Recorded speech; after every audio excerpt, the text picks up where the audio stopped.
ভগবান, ও এই তো সবে রাত হলো, এর মধ্যে সকাল হয়ে গেল। আজকাল ঘুমটাই ঠিক মতো হয় না। রাজীব, ওঠো, সকাল হয়ে গেছে। রাজীব, ওঠো, না হলে অফিস যেতে দেরি হয়ে যাবে। রাজীব, আমি স্নানে যাচ্ছি। কি ব্যাপার, শুনছই না? তোমার শরীর ঠিক আছে তো? রাজীব, তোমার তো জ্বর এসেছে।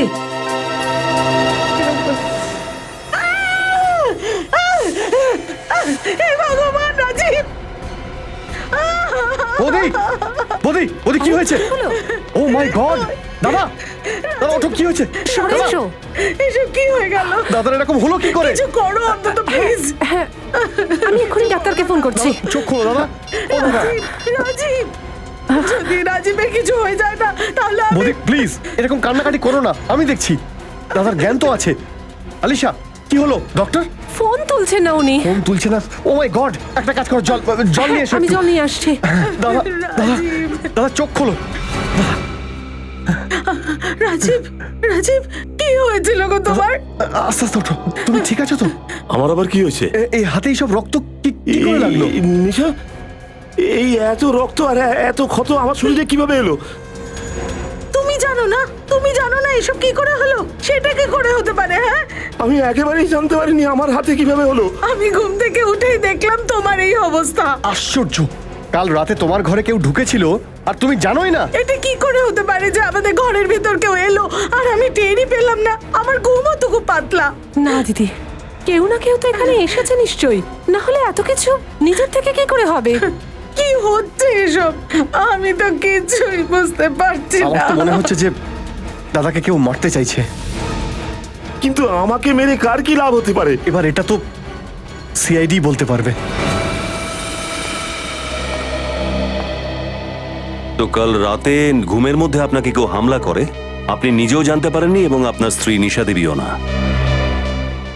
হ্যাঁ স্যার। কিন্তু এটা কিভাবে হতে পারে? ঘুমের মধ্যে হলেও যদি তার উপর সত্যি হামলা হয় তাহলে সে ঘুমের মধ্যেও টের পাবে। আপনি ঠিকই বলেছেন, জানা তো যায়, কিন্তু আচ্ছা রাজীব বাবু, আপনি ঘুমানোর জন্য ঘুমের ওষুধ খান? না স্যার, কোনোদিনও না। তবুও যখন আপনার উপর হামলা হলো আর আপনার হাতে এরকম চোট লাগলো, যখন আপনার গলা টেপা হলো, তখন সেই অবস্থাতেও আপনার মুখ থেকে একটা আওয়াজ বেরোলো না, আপনি কিচ্ছু জানতে পারলেন না। আর নিশা দেবী আপনারও। আমরাও এই ব্যাপারটা নিয়ে ততটা অবাক হয়ে যাচ্ছি যতটা আপনারা। কিন্তু বিশ্বাস করুন স্যার, এমনটাই হয়েছে। নিশা দেবী, আপনি এটা বলতে চাইছেন যে না আপনি কিছু শুনেছেন, না আপনি কিছু দেখেছেন? দেখুন, যদি কোনো আওয়াজ হতো তাহলে আমি নিশ্চয়ই উঠতাম, কারণ ছোটখাটো আওয়াজেই আমার ঘুম ভেঙে যায়। কিন্তু কোনো আওয়াজই হয়নি। আচ্ছা মিস্টার রাজীব, আপনার কারো ওপর সন্দেহ হয়? কে করতে পারে এমন? স্যার, আমার সাথে কারোর কোনো শত্রুতা নেই। যদি আপনার কারোর সাথে শত্রুতাই না থাকে তাহলে এগুলো কি করে হলো? স্যার, যদি আপনি বারবার আমাকে একই প্রশ্ন করেন তো আমার একটাই উত্তর হবে, কিভাবে হলো, কে করেছে, কেন করেছে, আমি কিচ্ছু জানি না। আমি কিচ্ছু জানি না স্যার। দাদা প্লিজ, প্লিজ নিজেকে সামলাও।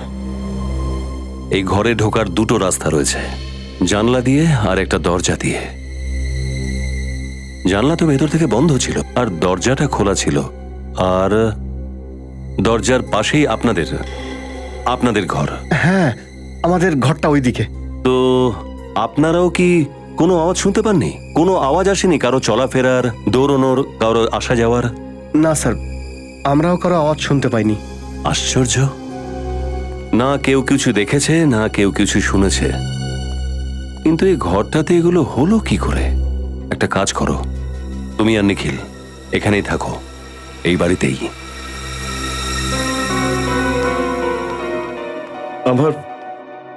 আমার ভয়ের চোটে ঘুমই আসছে না। এমন মনে হচ্ছে যেন যদি ঘুমোতে যাই তো আর সকাল দেখতে পাবো না। এরকমটা বলো না, কিচ্ছু হবে না, সব ঠিক হয়ে যাবে।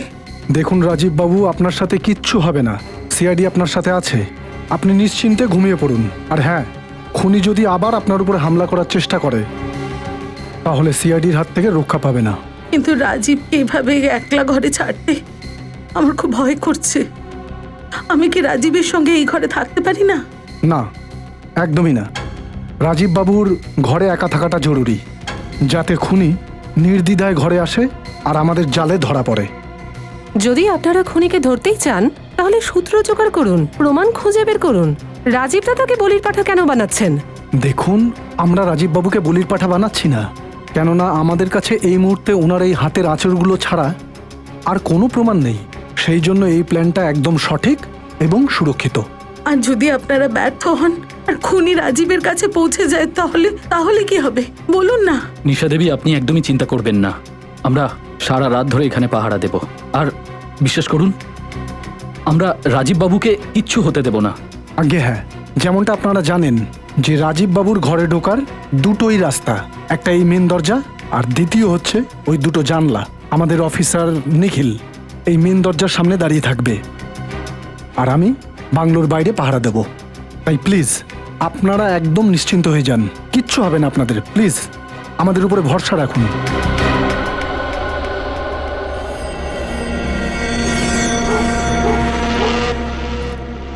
নিখিল, সবকিছু ঠিকঠাক আছে ওদিকে? হ্যাঁ স্যার, সব ঠিক আছে, কোনো গন্ডগোল নেই স্যার। ঠিক আছে, ভালো খবর। ওই রাজীব বাবুর ঘরের দরজায় না কড়া নজর রাখো। স্যার একেবারে নজর রেখেছে। স্যার কিছু দেখতে পেলেন? না নিখিল, এখন অব্দি তো কিছু দেখলাম না। একটা কথা জিজ্ঞেস করবো আপনাকে। হ্যাঁ বলো। আপনি যে সারা রাত জাগেন, কষ্ট হয় না তাতে? আরে না ভাই, আমার তো কোনো অসুবিধা হয় না। কেন, তোমার অসুবিধা হচ্ছে? না না স্যার, আমি ছোটবেলা থেকে স্কাউটিং ক্যাম্পে ছিলাম, তো সারা রাত জাগার অভ্যেস আছে আমার, সেটাই এখন কাজে দিচ্ছে স্যার। এটা তো খুব ভালো খবর। একটা কাজ করছি আমি, তোমার সুপারিশ এসিপি স্যারের কাছে করছি। তোমার ডিউটি এমন কোনো জায়গায় দিই যেখানে গোটা রাত জাগতে হবে, কি ঠিক না? না স্যার, আমি তো এমনিই বলছিলাম স্যার, মজা করে। স্যার এক minute sir. Nisha Devi please, আপনি এখনো ঘুমাননি? যার স্বামীর জীবনের ঝুঁকি রয়েছে তার কি করে ঘুম আসতে পারে? নিশা দেবী, আপনি অযথা চিন্তা করছেন। আমি কিছুক্ষণ আগেই দেখে এসেছি রাজীব বাবু নিশ্চিন্তে ঘুমোচ্ছেন। প্লিজ আপনি যান। আর আপনি শুধু একবার ওকে দেখতে দিন। দেখুন নিশা দেবী, প্লিজ আমাকে দেখতে দিন, আমার চিন্তা দূর হয়ে যাবে। নিশা দেবী। দেখা করতে দাও ওনাকে। স্যার আসুন।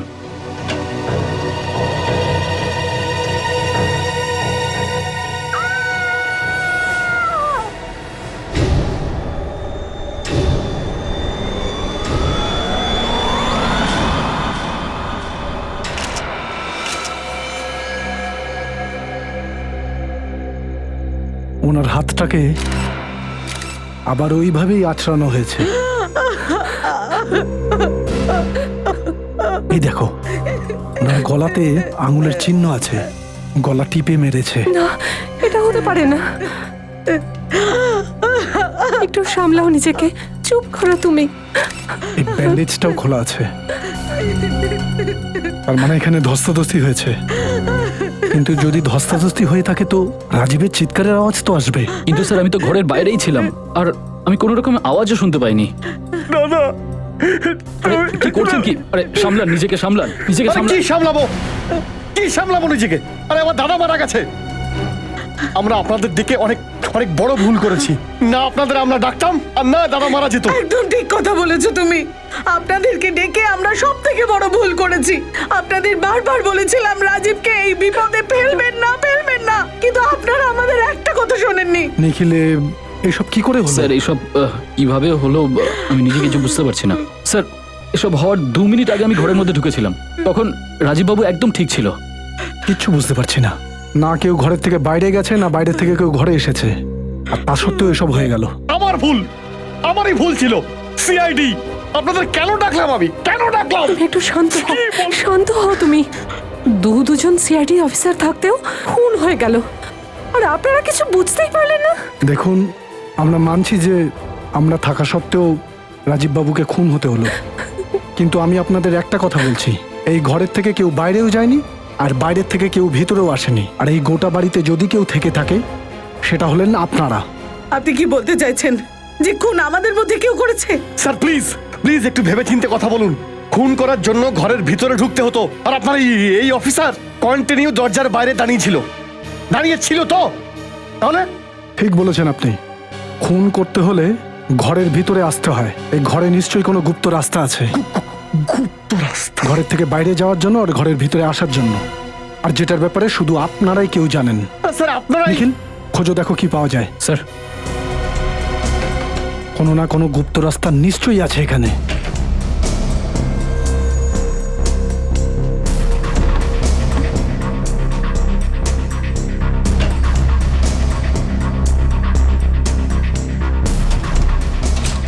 এটা কি? এটা পুরো খোলা। ঈশা দেবী, আগে থেকে এই লকারে কিছু ছিল নাকি এটা প্রথম থেকেই খালি ছিল? লকার? এই লকার খালি হলো কি করে? এখানে তো আমার গয়নাগুলো ছিল। এই লকারের মধ্যে আপনার গয়না ছিল? ওই গয়নাগুলো শেষবার আপনি কবে দেখেছিলেন? 2 দিন আগে। 2 দিন আগে? এটার মানে হলো খুনের সাথে সাথে এখানে চুরিও হয়েছে। স্যার, এই খুনের কারণ এই গয়নাগুলো চুরি নয় তো? না নিখিল, এই খুন শুধু গয়না চুরির জন্য হয়নি। তা না হলে খুনি শুধু গয়না চুরি করত, রাজীবকে খুন করতো না। ও কিছু অন্য ব্যাপার আছে। হ্যালো, কি আর একটা খুন? কোথায়? আসুন আসুন, এদিকে আসুন।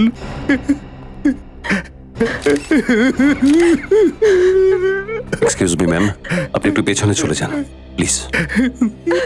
এসো মা।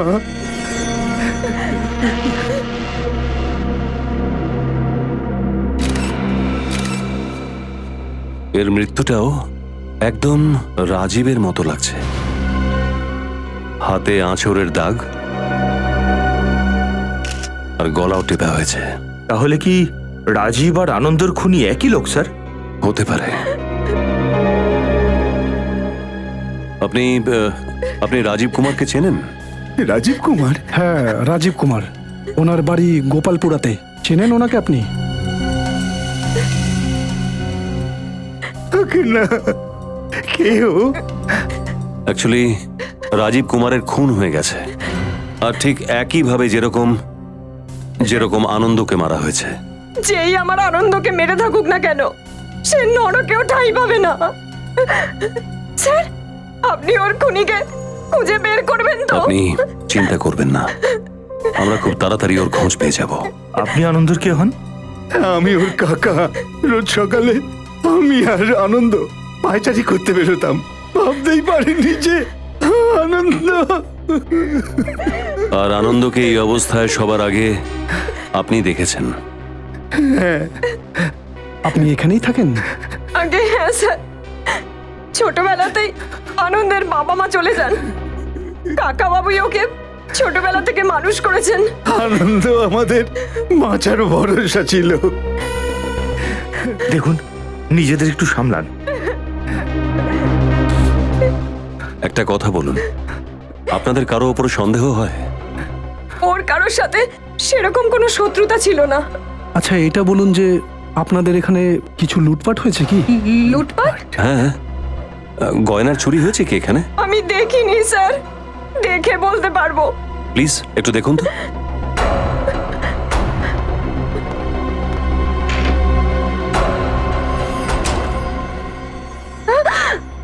স্যার, আপনি ঠিক বলেছিলেন, গয়না নেই স্যার।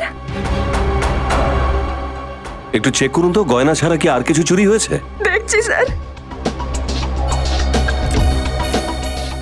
স্যার, বাকি সব জিনিসই এখানে দেখছি ঠিকঠাক আছে। আশ্চর্য, রাজীবের বাড়িতেও গয়না চুরি হলো আর ওর খুনও হলো। এখানেও গয়নার চুরি আর আনন্দর খুন। কোনো না কোনো কানেকশন তো আছেই দুটো খুনের মধ্যে।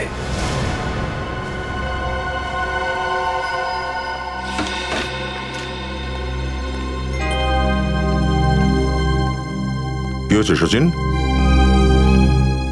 কি ভাবছো বসে? কিছু না স্যার, রাজীবের মুখটা আমার চোখের সামনে বারবার ভেসে উঠছে। নিজের উপরে ঘেন্না হচ্ছে আমার। আমি আর নিখিল থাকা সত্ত্বেও এইসব ঘটে গেল। স্যার, ও না, আমার কিছু শোনা নেই। স্যার একবার কথাটা তো শুনুন সচিনের। কি শুনবো দয়া? হ্যাঁ, কি শুনবো ওদের দুজনের কথা? ওরা তো এই কথাই বলবে। যে আমরা ওখানে থাকা সত্ত্বেও বুঝে উঠতে পারছি না স্যার রাজীব কিভাবে খুন হলো।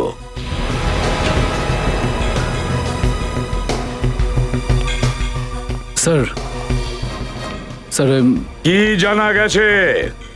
বাস এইটুকুই বলবে আমাকে, আর কিচ্ছু শুনতে চাই না। কি জানতে পেরেছো বলো?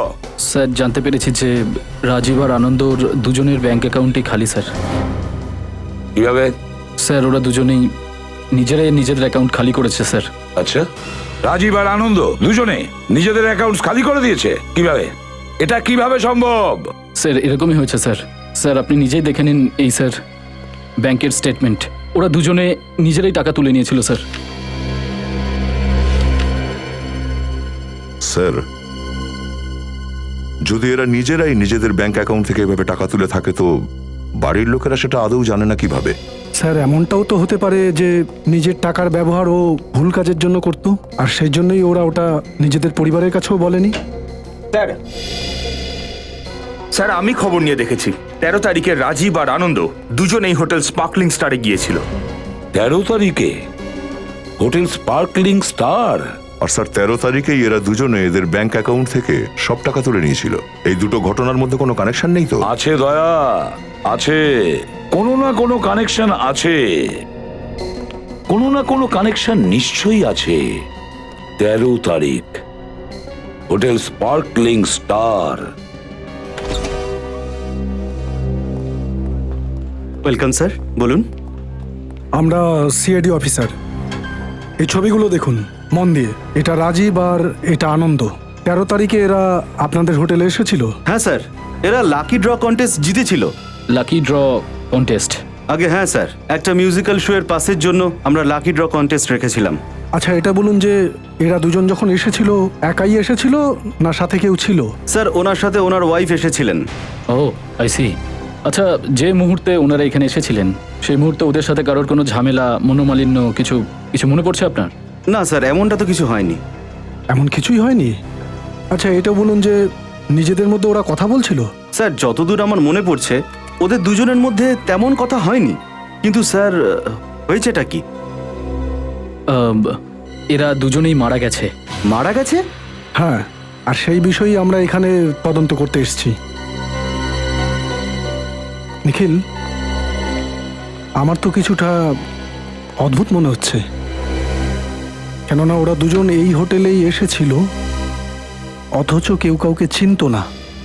স্যার আপনি বলতে চাইছেন যে রাজীব আর আনন্দকে এখানে প্ল্যান করে ডাকা হয়েছিল? হ্যাঁ নিখিল, আমার তো সেরকমই মনে হচ্ছে। কিন্তু স্যার ওদের যদি এখানে প্ল্যান করেই ডাকা হয় তাহলে খুনি তো এখানেই মারতে পারতো ওদের। 4 দিন পর ওদের বাড়িতে গিয়ে মারার কি দরকার ছিল? সেটাই তো। আর ওনাদের দুজনের ঘর থেকে গয়নাও গায়েব। আর যেই সময় রাজীব আর আনন্দ এই হোটেলে ছিল সেই সময় ওদের ব্যাংক থেকে টাকা তুলে নেওয়া হয়েছে, অথচ রেকর্ড অনুযায়ী ওরা নিজেরাই ব্যাংকের থেকে টাকা তুলেছে। স্যার কোথাও আমাদের বিভ্রান্তির মধ্যে ফেলার জন্য করা হচ্ছে না তো? হ্যাঁ নিখিল, এসব কিছু আমাদের বিভ্রান্ত করার জন্যই করা হচ্ছে।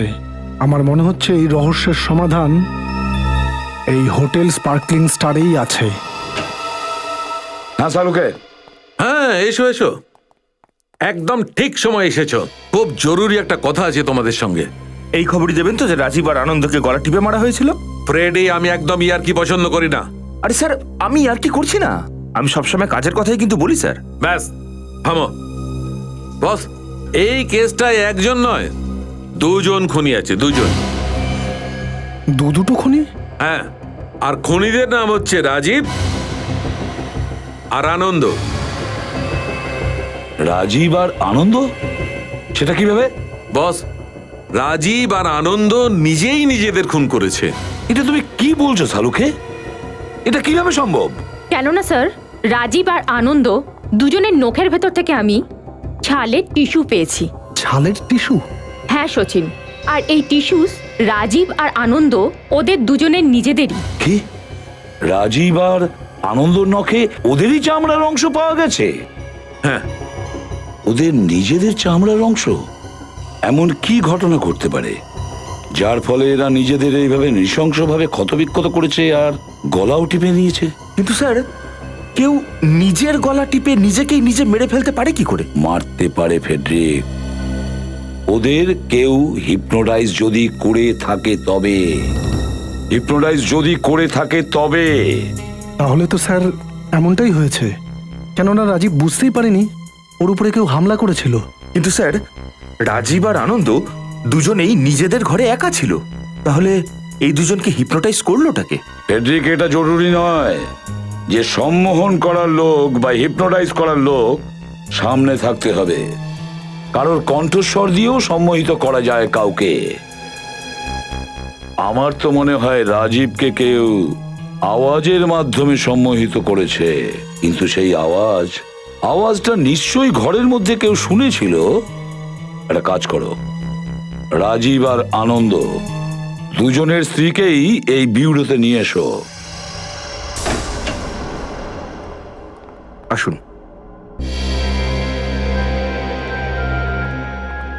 আসুন, প্লিজ বসুন। আপনারা আমাদের এখানে ডাকলেন কেন? বসুন না, প্লিজ বসুন।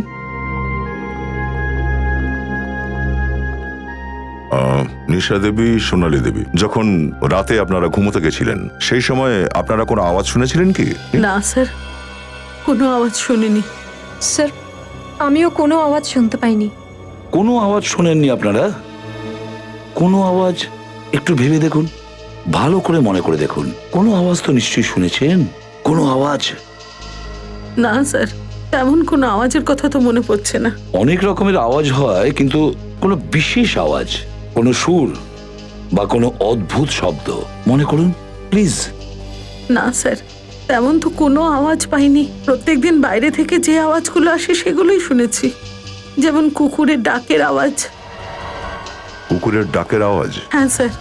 আচ্ছা সোনালী দেবী, আপনিও কুকুরের আওয়াজগুলো শুনেছিলেন? হ্যাঁ স্যার, কুকুর ডাকার আওয়াজ তো আমিও শুনেছিলাম। স্যার, কুকুর ডাকার আওয়াজ তো আমরাও আমরাও দুজন শুনেছিলাম। শুনেছিলাম স্যার, তাও আবার 3-3 ডেকেছিল। 3-3 কুকুর ডাকার শব্দ শুনেছো তোমরা? স্যার, হিপনোটাইজ করার জন্য কিন্তু কোনো বিশেষ ধরনের আওয়াজের ব্যবহার করা হয়। এই 3-3 কুকুরের ডাকের আওয়াজের ব্যাপারটা সম্মোহন করার ট্রিগার নয় তো? হ্যাঁ ফ্রেডি, এর মানে কুকুরের ডাকের এই আওয়াজটা এদের সম্মোহন করার জন্য ট্রিগার ছিল। হ্যাঁ সচিন, তুমি তো বাংলোর বাইরে ছিলে তাই না? হ্যাঁ স্যার। তাহলে তো তুমি কুকুরের ডাকের শব্দ খুব স্পষ্ট শুনতে পেয়েছো। হ্যাঁ স্যার। তোমার কি মনে হয় ওই কুকুরের ডাকের শব্দটা কি রেকর্ডিং ছিল নাকি অরিজিনাল কোনো কুকুর ডাক ছিল? স্যার, যতটুকু আমার মনে পড়ছে এটা কোনো রেকর্ডেড আওয়াজ ছিল না, এটা আসল কুকুরের আওয়াজ ছিল। অরিজিনাল কুকুর ছিল? তাহলে দয়া, মনে হচ্ছে খুনি তার নিজের সাথে কুকুর নিয়ে এসেছিল, 3 বার ডেকেছিল, 3 বার। এজন্য রাজীবের বাংলোর বাইরে খুব ভালো করে চেক করতে হবে। ভালো করে খোঁজো, কোনো না কোনো সূত্র তো নিশ্চয়ই পাবো, নিশ্চয়ই পাওয়া যাবে কোনো সূত্র। যদি এই অপরাধের সাথে কুকুর সামিল থাকে তাহলে নিশ্চয়ই কোনো চিহ্ন আমরা পাবোই পাবো। খুব ভালো করে চেক করো।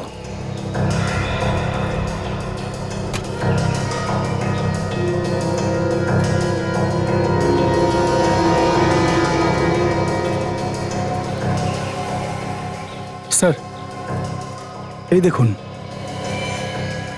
দেখুন থাবার ছাপ।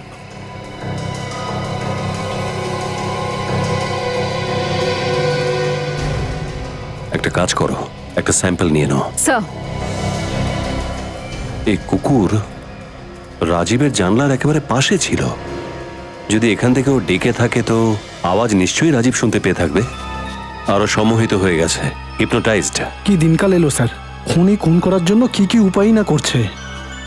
এই দেখুন, অবলা জীবটাকেও ছাড়েনি। আর এই অবলা জীবটাই আমাদের খুনির কাছে নিয়ে যাবে।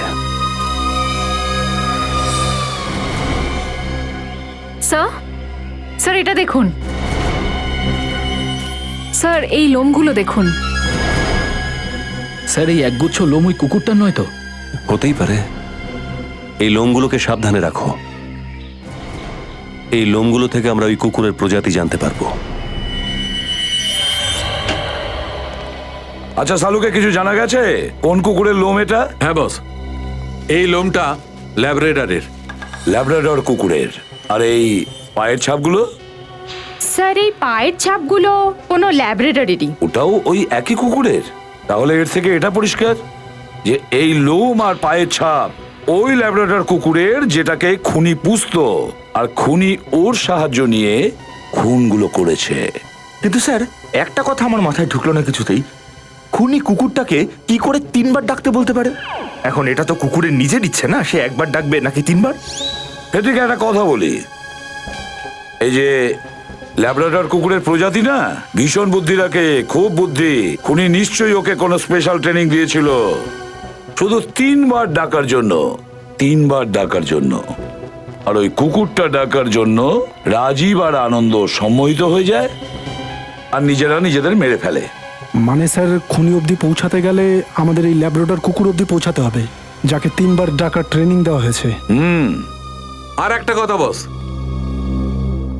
এই কুকুরটার একটা অসুখ আছে, ডার্মাটাইটিস। ডার্মাটাইটিস? এই অসুখ আসলে হয়টা কি? ফ্রেডি স্যার, এই অসুখে কুকুরের লোম খুব তাড়াতাড়ি ঝরতে থাকে। যদি ওই কুকুরের লোমগুলো পড়ে যাচ্ছিল, তাহলে তো ওকে ওষুধও দেওয়া হচ্ছিল। হ্যাঁ, দেওয়া হচ্ছিল তো। এই কুকুরটাকে নিয়মিত ওষুধ দেওয়া হতো। কতদিন ধরে খাওয়ানো হয়েছিল ওষুধ? খুব বেশি হলে 1 মাস ধরে। এই কুকুরটার চিকিৎসা 1 মাসের মধ্যেই শুরু হয়েছে। তাহলে ব্যাস, এই শহরে যতগুলো ভেটেরিনারি ডাক্তার আছেন, যে কয়জন পশুর ডাক্তার আর ডগ ট্রেনার্স, প্রত্যেকের কাছে জিজ্ঞাসাবাদ করো, জানা যাবে এই ল্যাব্রাডর কুকুরের ব্যাপারে।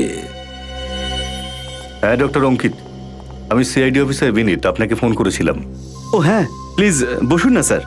আজ নয়, আজ আমরা একটু ব্যস্ত আছি। আপনাদের ওই লিস্টটা রেডি আছে? একদম স্যার, আপনি ফোন করেছিলেন তখনই লিস্ট তৈরি করে রেখেছি। এই নিন। গত মাসে 7 জন লোক ল্যাবরেটরির ডরমেটরিজ চিকিৎসা করানোর জন্য এখানে এসেছিল। 7 জন লোক একই মাসের মধ্যে? হ্যাঁ sir. Thank you doctor, thank you. আমি সচিন স্যারকে ইনফর্ম করে দিচ্ছি।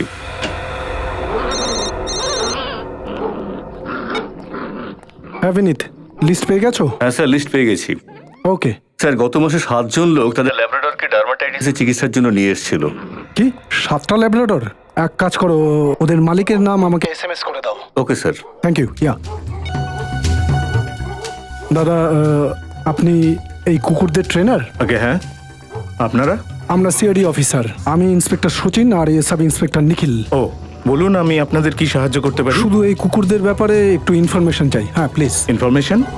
কিরকম ইনফরমেশন? এখন আমাদের বলবেন যে গত 1 মাস ধরে এখানে কত রকমের ল্যাবরেটরি এসেছিল যাদেরকে আপনারা বিশেষভাবে ডাকা ট্রেনিং করিয়েছিলেন? 1 মিনিট, এক্ষুনি জানতে পারবেন। প্লিজ।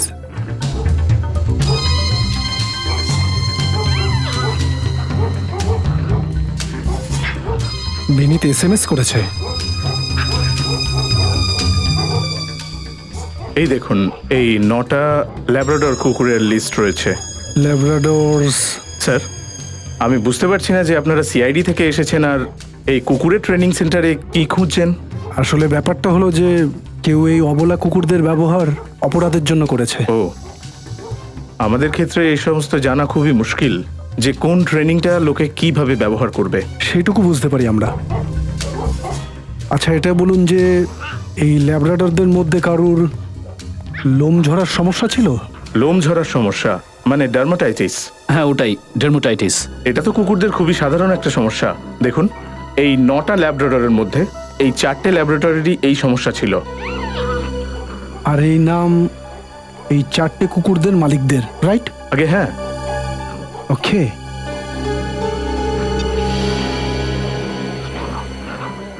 এই দেখো নিখিল, যে SMS বিনীত পাঠিয়েছে তার মধ্যেও এই 4 জনের নাম আছে। সুরেশ, রঘু, সুনীল আর কিশোর। স্যার, তার মানে খুনি এই 4 জনের মধ্যে একজন কেউ হবে। হতে পারে নিখিল, হতে পারে।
নিখিল।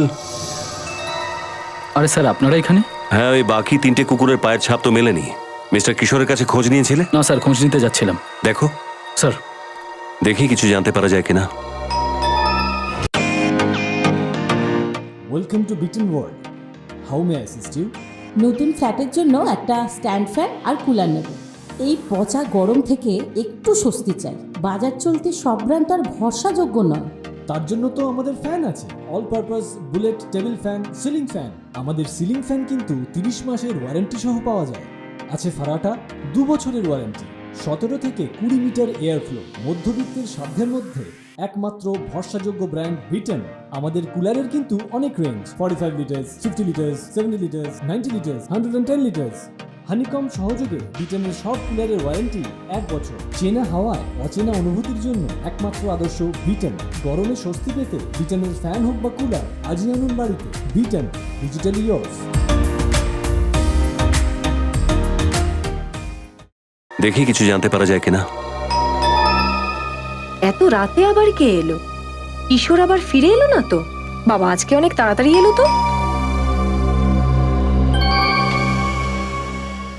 হ্যাঁ বলুন। হ্যাঁ, নমস্কার। কিশোর আছে কি? না, ও তো নেই। আপনারা? আমরা কিশোরের কলেজের ফ্রেন্ড। কলেজের? কিন্তু আপনাদেরকে তো এর আগে কখনো দেখিনি। হ্যাঁ, আসলে আমরাও একে অপরকে অনেক বছর ধরে দেখিনি। রিউনিয়ন পার্টি প্ল্যান করছি, তাই ভাবলাম কিশোরকে সারপ্রাইজ দেওয়া যাক। ওহো, এ তো ভালো কথা। আসুন না, ভেতরে আসুন, বসুন। না না, থ্যাংক ইউ ভেরি মাচ। এই কিশোর এখন কোথায়? আমাদের একটা কুকুর আছে, স্পাইস। ও ওকেই ঘোরাতে নিয়ে গেছে। স্পাইস? কি সুন্দর নাম, তাই না? ল্যাব্রাডর নাকি? হ্যাঁ, কিন্তু আপনি কি করে জানলেন? জানি আমরা। কিশোরের কিন্তু প্রথম থেকে ল্যাব্রাডরের খুব শখ ছিল। আচ্ছা এটা বলুন যে কিশোর এই স্পাইসকে শুধুমাত্র রাতেই ঘোরাতে নিয়ে যায় না দিনের বেলাও ঘোরাতে নিয়ে যায়? যখনই সুযোগ পায় তখনই নিয়ে যায়। এই 2 দিন আগে মাঝরাত পর্যন্ত ওর সাথে ঘুরেছে। 2 দিন আগে? কত রাতে ফিরেছিল?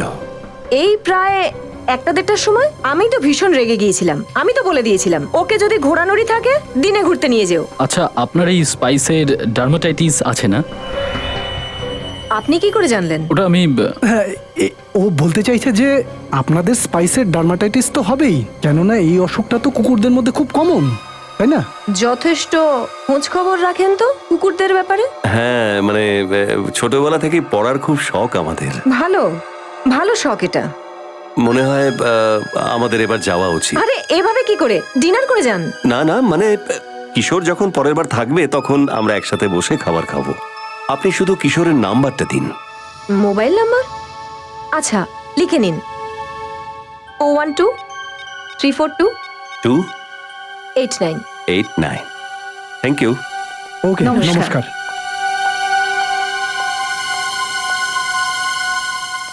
Thank you very much. Sir, আমরা কি কিশোর আসা পর্যন্ত এখানেই লুকিয়ে অপেক্ষা করব? আমার সেটা মনে হচ্ছে না। এই কিশোর কুকুরের সাথে এমনি বাইরে বেরোয়নি।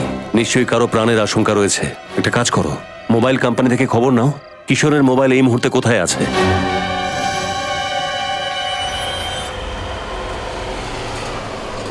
স্যার, কিশোরের মোবাইল লোকেশন এই পাশেই দেখাচ্ছে। স্যার, আমরা ওর মোবাইলের আরো কাছে চলে এসেছি। আচ্ছা, ওখানে একটা গাড়ি দাঁড়িয়ে আছে না? স্যার, ওই দেখুন, একটা লোক একটা কুকুর নিয়ে গাড়ির দিকে এগোচ্ছে। স্যার, এই লোকটা কিশোর নয় তো?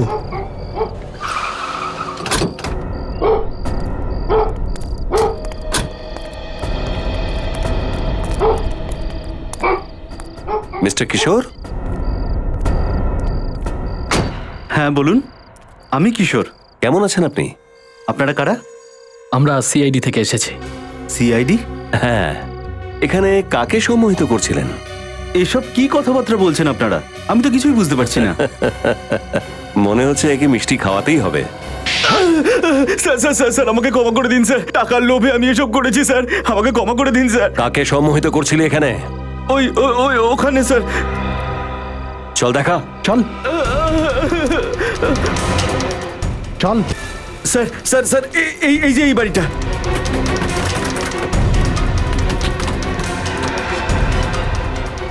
ভেঙে ফেলো দরজা।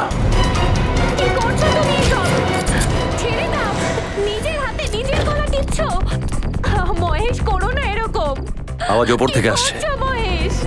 মহেশ, মাথা ঠান্ডা করো। তাড়াতাড়ি চলো। করো না প্লিজ। আরে কেন করছো তুমি এসব? আমি এখন কি করি? মহেশ, মহেশ, মহেশ, ছেড়ে দাও। মহেশ, প্লিজ। মহেশ, এরকম করো না। মহেশ, তুমি এসব কি করছো? মহেশ, মহেশ, কি হয়েছে এখানে? ছেড়ে দাও, নিজের হাতে কি হয়েছে? নিজের গলা টিপছো। মহেশ, করো না মহেশ? এরকম। ওর নাম মহেশ। কি করছো মহেশ? কি করছো এই তুমি এসব? এই এই ধরো ধরো ওকে। ছাড়ো ছাড়ো ধরো মহেশ, এই, করছোটা কি? হাত ছাড়াও এই ছাড়ো ছাড়ো মহেশ, ওর কি হয়েছে? দেখুন ও সম্মোহিত হয়ে গেছে। সম্মোহিত? এই লোকটা সম্মোহিত করেছে ওকে। মহেশ হাত ছাড়ো মহেশ, তাড়াতাড়ি ওকে নিয়ে যাও ডাক্তারের কাছে, আর ডাক্তারকে ফোন করো। হ্যাঁ চলো চলো চলো চলো চলো চলো আপনি চলুন মহেশ, মহেশ, চলো মহেশ চলো কি করেছিস তুই? হ্যাঁ, পয়সার লোভে দুটো লোককে খুন করেছিস তুই, আর কি অবস্থা করেছিস সেই লোকটার দেখ। স্যার আমাকে তো করতে বলা হয়েছিল, এর পিছনে তো আরেকজন রয়েছে যে আমাকে 1 লাখ টাকা দিত। কে সেই লোকটা? হ্যাঁ, যদি আমি ওর নাম বলে দিই তাহলে ও আমাকেও মেরে ফেলবে। যদি ওই লোকটার নাম তুই না বলিস তাহলে তোর অবস্থা আমরা এমন করবো যে সারা জীবন আর জ্ঞান ফিরবে না, বুঝতে পেরেছিস? স্যার একটা নয় দুটো নাম। দুটো নাম মানে দুটো লোক? হ্যাঁ কে সেই লোক? স্যার। কে সেই লোক? আরে চলো তাড়াতাড়ি তাড়াতাড়ি চলো, কেউ আসার আগে পালিয়ে চলো, তাড়াতাড়ি চলো।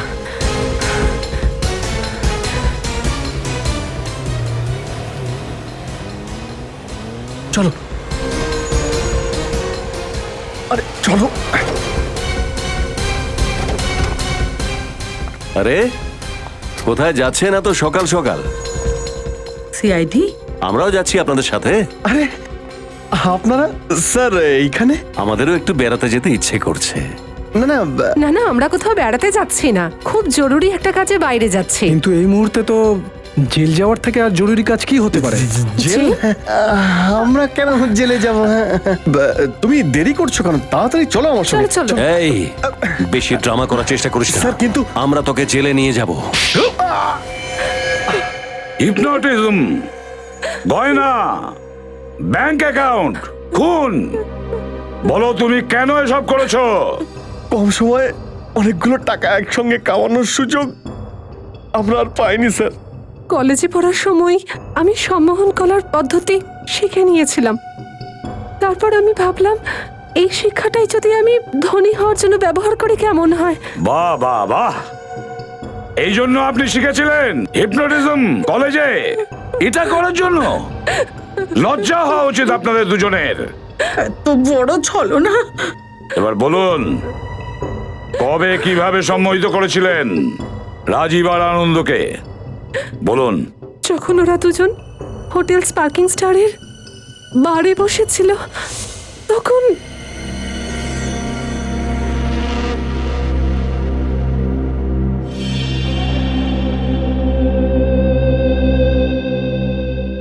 Yes ma'am.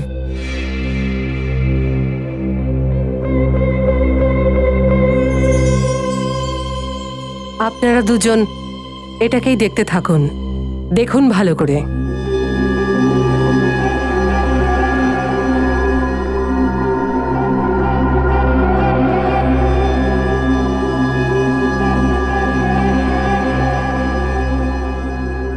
এখন আপনারা দুজন পুরোপুরি আমার বশে রয়েছেন।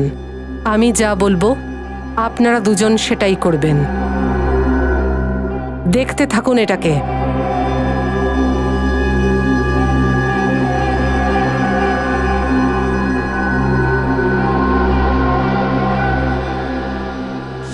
এভাবে আমি ওদের দুজনকে সম্মোহন করি, আর তারপর কিশোরকে টাকা দিয়ে ওকে কুকুরের ডাকটাকে ঠিক ট্রিগারের মতো ব্যবহার করতে বললি। তোমরা তো টাকা পয়সা আগেই পেয়ে গেছিলে, তো তাহলে দুটো খুন করার কি দরকার ছিল? কারণ আমাদের ভয় ছিল কোথাও যদি রাজীব দার আনন্দ আমাদের ব্যাপারে জানতে না পেরে যায়। দাদা বলো না রাজীবকে, লজ্জা হওয়া উচিত তোমাদের। কি না করেছে রাজীব তোমাদের জন্য, কিন্তু তোমরা নিজের বাড়িতে থাকতে দিয়েছে, কোনো কিছুর অভাব থাকতে দেয়নি। আর তার প্রতিদান কি দিলে তোমরা? বৌদি, নিশা দেবী, এরা দুজনে তো এদের কৃতকর্মের ফল পাবেই। অনিশা আর সিদ্ধার্থ খুব তাড়াতাড়ি ধনী হওয়ার জন্য তোমরা দুজন নিরীহ মানুষের প্রাণ নিয়েছো, আর একটা অবলা জীবকে তোমরা ব্যবহার করেছো ওদের দুজনকে খুন করার জন্য। তোমাদের দুজনের তো ফাঁসি হবেই হবে। ফাঁসি?